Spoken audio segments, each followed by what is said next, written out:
Degree తర్వాత యూనివర్సిటీకి రావటం, యూనివర్సిటీకి వచ్చిన తర్వాత యూనివర్సిటీలో నేను విద్యార్థి ఉద్యమాల్లో బాగా ఇంటెన్స్గా పనిచేయటము, ఆర్ట్స్ కాలేజ్ జనరల్ సెక్రటరీ కావటము. మాది లాస్ట్ ఎలక్షన్, మా తర్వాత ఎలక్షన్స్ లేవు.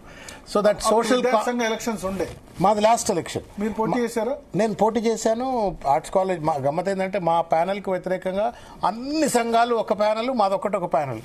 అండ్ థంపింగ్ మెజారిటీలో అప్పుడు నేను గెలిచాను, మా ప్యానెల్ అంతా గెలిచింది. ఏముండే మీ పొజిషన్ అప్పుడు? నేను general secretary, arts college general secretary నుంచి, విద్యార్థి పరిషత్ నుంచి. మిగతా అంత పీడిఎస్యు ఇవన్నీ సంఘాలు ఒకటి, PDSU, SFI, ASF, RSF, KSP, BS, అన్ని సంఘాలు ఒక కలగుర గంపంత ఒకటి, మేము ఒక్కటి. But we are at that time very powerful and popular both.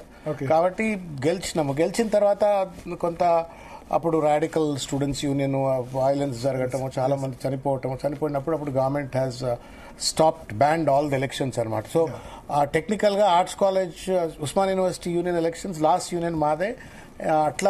అట్లా విద్యార్థి ఉద్యమాలు, జార్జి రెడ్డి ఇవన్నీ ఇన్సిడెంట్స్ మాకు సీనియర్ ఆయన Murali garu. We worked at the same time, but ఆయన కూడా సీనియరే.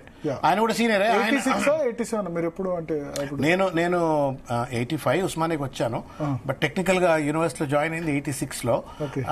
అప్పుడు అదే టైంలో మురళి గారి పైన ఫైరింగ్ అయింది.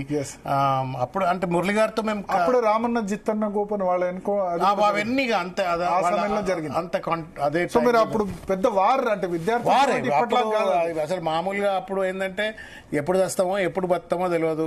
సినిమాకి పోవాలంటే 20-30 మంది కలిసిపోవాలా అంటే ఒక డిఫరెంట్ టైప్ ఆఫ్ ఎన్వైరన్మెంట్ చూసినాము. కాకపోతే నా జీవితంలో ఆ సోషల్ సెన్సిటివిటీ, సోషల్ కాన్షియస్నెస్ ఉంది.